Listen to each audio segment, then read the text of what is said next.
In this section of the course, I want to have a look at redirects. So let me explain first the reasons why you might need to use a redirect. The first reason is to redirect an old URL that maybe you've moved or deleted to a new URL. I use this quite a bit when I'm cleaning up old websites because in older types of SEO there's a lot of mistakes made, and in the old days we used to maybe create 3 or 4 pages around very similar terms that we were trying to rank for.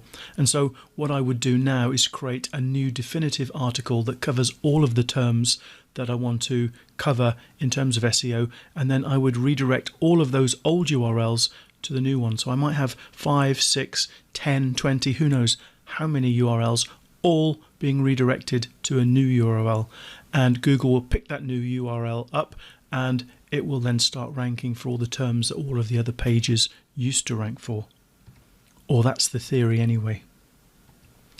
Another example of a reason for redirects is when you need to redirect an old domain to a new domain, and I've had to use this on a number of occasions as well over the years.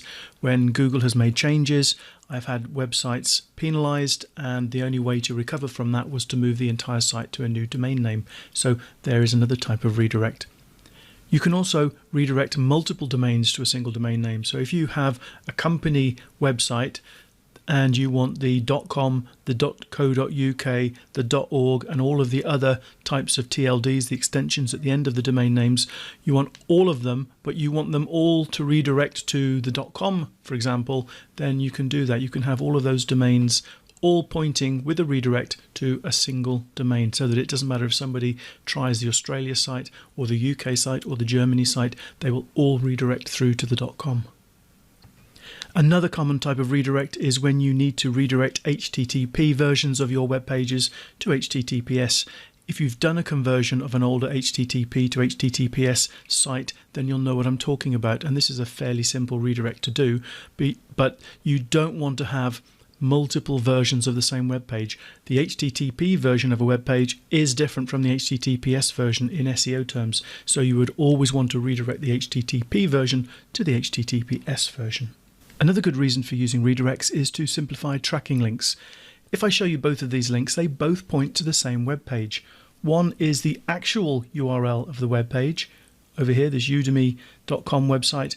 The second one is a redirect from my own website that will redirect to that web page. Why might I want to use that? Well, a good example would be if I was advertising in a local paper and I wanted people to be able to type in that URL. The chances are that they wouldn't be able to type that first URL in, but they could type the second URL in. And just to show you that it does work, if I type in my redirect and press return, it will automatically redirect through to that Udemy link. Another good reason for this is when a local farm wanted to crowdfund to try and get its llama a girlfriend, and there was a crowdfunding page set up, but the crowdfunding page was a bit of a long URL, and to have that in the local papers was very difficult. The llama's name was Lenny, so I created a redirect for them, loveforlenny.com, and they could put that in the paper, and then if anybody typed loveforlenny.com into their web browsers, they'd automatically be redirected to the crowdfunding page for Lenny the llama. Incidentally, the farm did get 3 females for him. Another good reason for using redirects is canonical URLs. This is an SEO thing really, because your website can have multiple versions of the same page, each being slightly different. A good example is www or non-www. Now, when you install WordPress, WordPress usually takes care of this, and if you go and you try to access your website through one or the other, they should redirect to the same version. Here is my website. It is a non-www version. If I go and try to access the www version, watch what happens to the URL. It redirects to the non-www version. That again is a redirect. And the final reason I came up with for using redirects is emergencies. Imagine you send out a newsletter or an email to your mailing list and you include a URL, only to find out that the URL is broken. What you can do is create a 301 redirect from the broken link to the actual link you intended to include in your mailing, and so that when people then click on that link in the newsletter or the email, they will be redirected to the correct URL in the end. So there are lots of reasons for using redirects. Let's have a look at how we can actually implement them.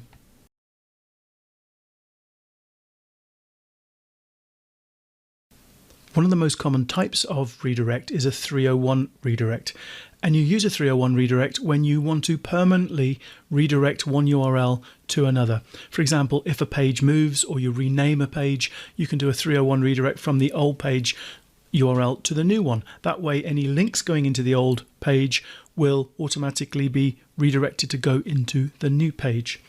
A 302 redirect is a temporary measure. It's when you temporarily need a page to be redirected to another page. For example, if you're doing work on a page and you don't want anybody to see it, you can redirect that page to another one until you've completed the work. If you're a search engine, the distinction is quite clear. If it's a 301 redirect, the search engine knows that it needs to index the new URL, the one that's being redirected to.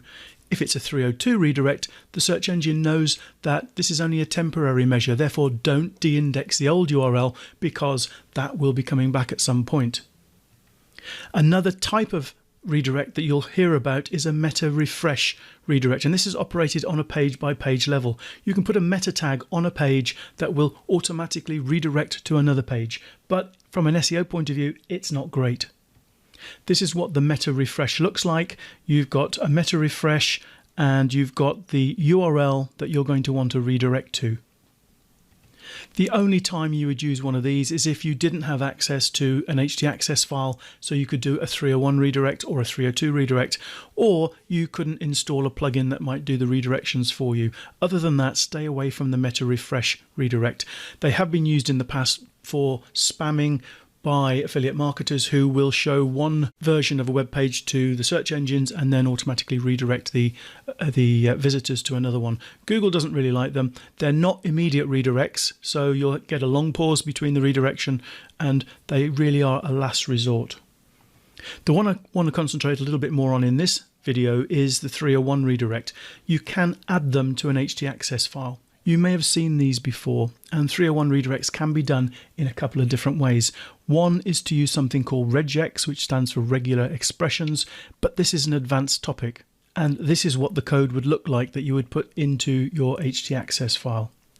We're going to use a much simpler method for demonstrating how you can create a 301 redirect in your htaccess file. It doesn't involve any complex programming or regular expressions. To demonstrate how to create a 301 redirect in the htaccess file, I've got a demo site up here and I've got two pages on there. I've got an article page which I'll open and the Hello World page.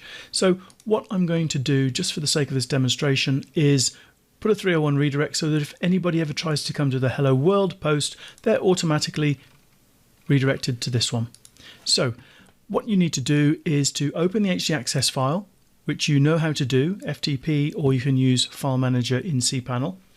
And you know what it looks like as well. I've got some caching information at the top of this one and some all-in-one security, but I want to get down to the Begin WordPress section and then End WordPress section, and then I'm going to put in a couple of lines, blank lines at the end.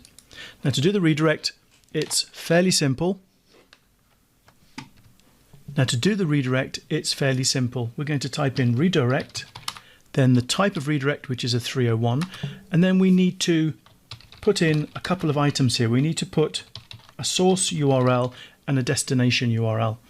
We are going to be going from this page. Now we are already on this domain, so we don't need to copy the whole of that URL. All we need to do is copy the last bit after the domain name. So that's the source.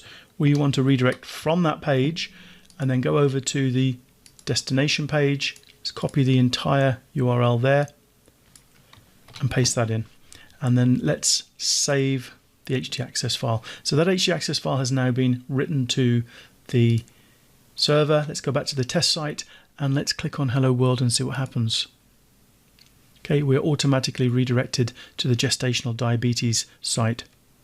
So the syntax then for adding these is redirect 301, then the source, that's with the domain bit stripped out, and then the destination, that's with the domain bit intact. The destination can actually be any web page. I mean, I could put in google.com there, so that would redirect my Hello World post to google.com. Let's just go back, click on Hello World. Let me just refresh because there might be a cache here. Let's clear browsing history, and we'll try again. Hello World. There we go. Now it's redirecting to Google. If you have trouble with these redirects, just make sure you haven't got a cache somewhere which is stopping the latest version of that redirect from working. One of the ways that these 301s can be really useful is if you move domain. So basically you've had to move the domain, or you've had to move the entire website to a new domain, and all you want to do is, rather than go to the page on the old domain, you want to go to the page on the new domain. And what we can do is we can say that basically for any page, we just put the source as the / redirect to, and then we put the new domain, but we need to make sure there is a / at the end of it, because what will happen is when somebody tries to go to any page on the website, let's say this one, what that redirect will do is it will basically strip out the domain and it will put the new domain name in there. Let me show you how this works. So I'm going to put in a redirect, and I want to redirect all pages to a new domain. I'm going to put Google in. Now we need to put the trailing /. Let me save that. Now this isn't going to work, but what I want you to do is to watch the URL, because what's going to happen is when somebody goes to this web page or any page on the site, the redirect is going to try to substitute this URL, google.com, for the original domain name. And we can see that if I click on the refresh, this will take a little while. See what's happened? It's just substituted the domain name, google.com, into the URL. And if I'd have moved my website from one domain to another, but all the pages were intact and all the file names were the same, then this would allow me to switch domain names very, very easily. Obviously, this isn't anything that I want to happen here, so I'm actually going to remove the redirect, and that then puts things back the way they were. I'm just going to leave you with this slide just to remind you why you might want to use 301 redirects. We've been through them all, and I hope that after seeing redirects in action, you'll be comfortable creating them yourselves, and you'll know when and why you need to create them. For those of you who are unsure about using the htaccess file for redirects, in the next video I am going to cover a WordPress plugin that can manage these redirects for you.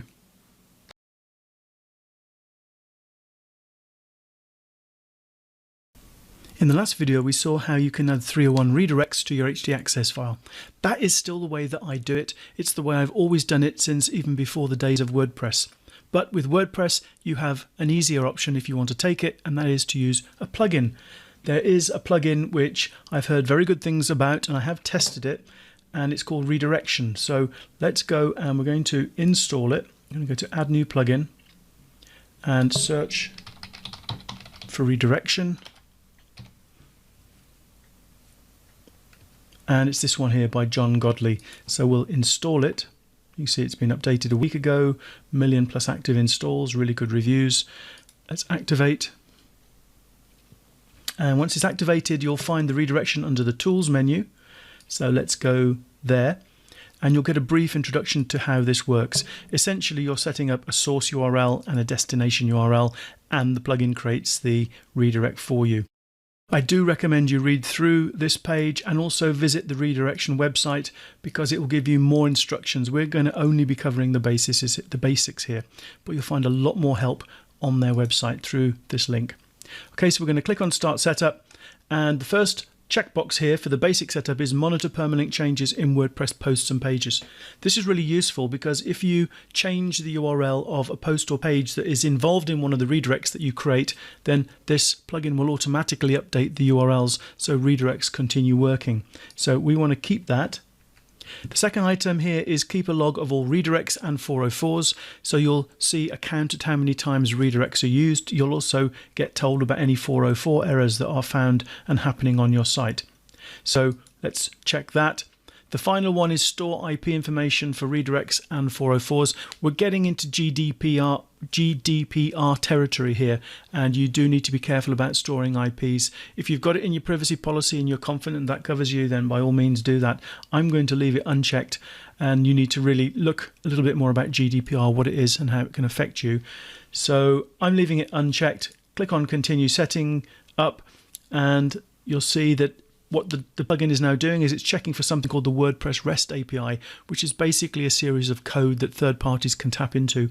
This plugin uses it to communicate with WordPress, so it needs to be working. It should be working and it should be enabled by default. But you will see and notice here, sometimes the REST API is blocked by a security plugin, a server firewall, caching software, e.g. Cloudflare, some other plugin that blocks the REST API. What I've done here is I've installed this redirection plugin on a website that is on my web host that is linked to Cloudflare or uses Cloudflare for HTTPS and caching. And I also have a security plugin, the all-in-one security plugin, and the plugin works fine there. So have a go, test it and see, and you should get a good there. And then we can click on the finish setup. Once it's done this and initialized, we can click on finished, and then we can start creating our redirects. We've got some options up here that I'm not going to go through, but essentially you've got logs there, you've got a list of 404s. You can also import the redirects from places like htaccess files. You have some options and so on. But let's just get back. I want to just show you a basic redirect and how to create it. We've got the source URL here and the target URL down here. You'll see here it says the source URL, the relative URL you want to redirect from. Remember when we were creating the 301 redirects in the htaccess file, we didn't use the full URL. We used the relative URL from the domain. So that's what we need to use here as well. I'm going to just open the website in a browser, and I'm going to open up the Hello World post, and I'll open up this demo post as well. Let me drag this. Oh, you can already see the address bars there. All right, what I want to do is I want to redirect the Hello World post to the gestational diabetes test post. So the relative URL is everything after the domain name, which is that.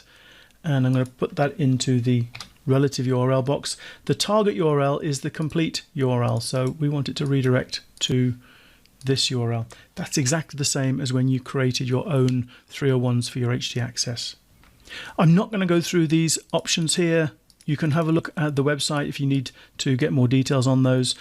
We have a little options, advanced options button there where we can click that down and it gives us some more information. So match, we want to match the URL only, redirect to URL with, and we've got 301, 302, 303, 304, 307 and 308. We're talking 301 specifically here. We've got the target URL. And so all of this is set up. By default, it's set up exactly as we want it. So let's click on Add Redirect. And you can see at the top now, we've got the 301 redirect added to this website. So anytime anybody wants to go to the Hello World post, they'll get redirected to the glucose tolerance test. We can test it. And remember what I said before, if the redirect doesn't work first time, do go and clear your browser cache. So let's have a look. Hello World. Okay, it's still going to the Hello World. Let's go and clear the browser cache.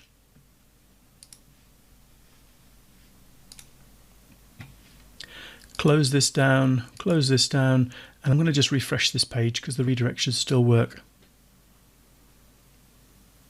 Okay, took a few seconds to think about it, but it has now correctly redirected. If we go back to the table here and I refresh this page, you'll see that the hits should now have increased to 1. Whoops. I've been logged out. Let me log back in. Okay, we've now got the hits as 1 because we've just had 1 hit on that URL. So that's a simple redirection plugin. If you want to use it, try it out, see if it works on your server. You've always got the option of using the htaccess file if you prefer. I prefer it simply because I'm used to it. I think that plugins like this, as long as they don't add to the overhead of the site and slow the site down at all, I think they're a good idea because you can control everything from within your dashboard. You don't have to go into cPanel. So the choice is yours. You make your decision which one you want to use. Don't use both because you don't want to have some redirects here and some redirects there. Use one or the other.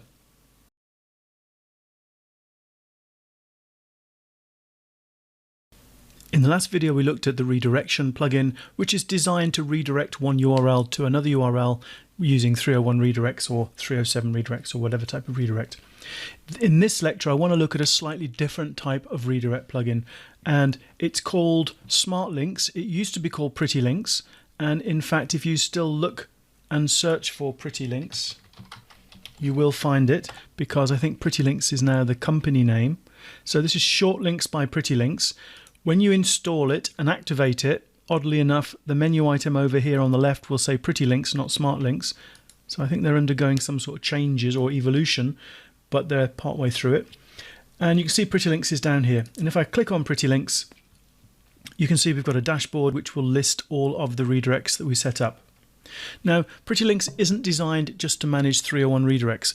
What Pretty Links is designed to do is allow you to create prettier links or smart links to URLs, and we'll see how it is slightly different. It is still done through 301 redirects or 307 redirects, or you can have different types of redirects as well, but you can define the URL that you want to redirect from.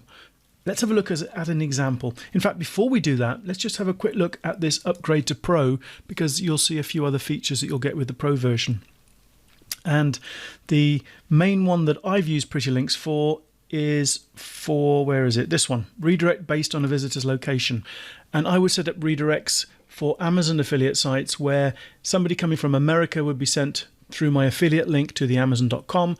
People from the UK would be sent to the Amazon.co.uk, all through my affiliate links, and that worked really well. I don't use Pretty Links Pro for that anymore, or should I call it Smart Links. I don't use it for Amazon anymore because Amazon have come up with their own redirect built into something they call One Link.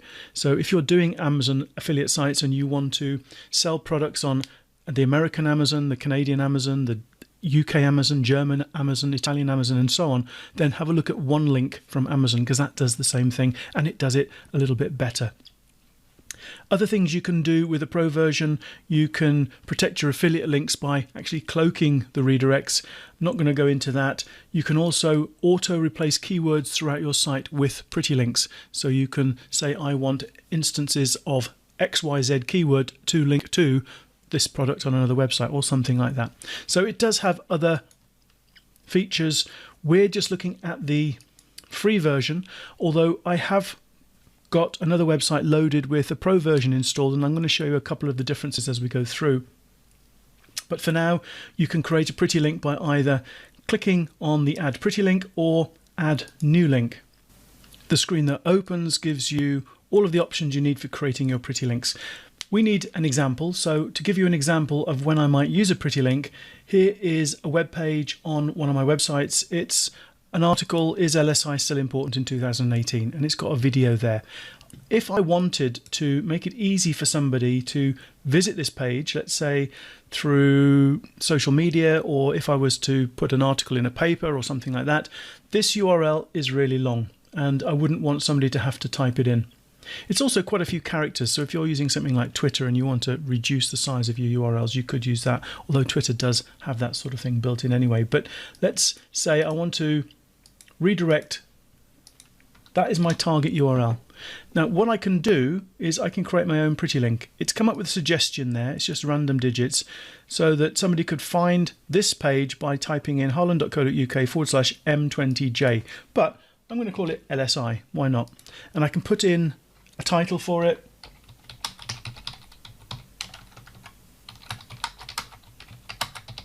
So I know what it's all about.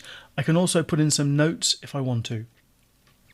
The redirection type at the moment is set to 307, but I could change that to 302 or 301 permanent redirect if I wanted to as well. Just to show you the Pro version, this is a Pro version installed on one of my sites. It gives you a number of other options there as well. But let's stick with the 307 and go down to Advanced, and this will give us a few other options here. We can specify that the link is no follow. If you're using this for affiliate sites, then I recommend you do that. You click no follow so that all of your redirects go through no follow links. Google doesn't follow them. And the other option to have checked here is the tracking, because then when your links are clicked, the link click is tracked and you'll get a table showing you how often your links are being clicked on. We've also got Pro options here, which obviously you're not going to have, And if I go back to my Pro installation, you can see I've got the same options under the advanced options, but the Pro options, I can expire a link. I can choose keywords that I want auto hyperlinked to this pretty link in my content if I wanted to. The URL replacements is you can provide a list of URLs that you want to be replaced by this pretty link in Posts and Pages if you want to. It's not something I've used. Head script, again, it's not something that I've used at all. This is the one I have used, dynamic redirection, and you can have dynamic redirection based on a number of different things. For example, technology. If somebody's on a laptop or a mobile phone, you can redirect accordingly. And geographic is the one that I used to use, and you can add countries and then the URLs that people would go to for those particular countries. Now that is the Pro version. You don't have those options in the free version. However, as it goes as a redirector, it is still pretty cool. Let's click on create, and then that redirect there has now been created. So this is the URL that I would use in my advertising or anywhere I wanted to post that URL where I want somebody to be able to type it in. And if somebody comes along, let's type it in, /LSI, and press return, then that redirect will take me to a completely different website, to the article on is LSI still important. If we go back, let me go back to the previous site, and you can see now we've got clicks unique. The clicks is obviously the number of clicks that a link has received. The unique is the number of unique people making those clicks. Remember that you can put these links, these pretty links, into emails. You can use them as hyperlinks in your posts and pages. You can use them wherever you like. And if somebody follows a link in an email, that will count as a click in here. If you want to get more details about your clicks, then you can click on this hyperlink here that currently says 1/1, or I can go down to the menu over here and click on clicks. That'll take me to the same place where I'll get a graph of the number of clicks over time. So pretty links or smart links is a completely different type of redirection. This one is more about tracking your links. A good example of when to use it: if you send out an email to your mailing list and you have a couple of links in there, make them as pretty links, and then you can see which ones are being clicked on and which ones aren't being clicked on. Or if you have a long post and you have a buy now button at the top or a buy now button at the bottom, and you want to see which one is more effective, put those two links as tracking links, and then you can see which one is getting clicked more often. And you can do some split testing there, even with the free version of Smart Links.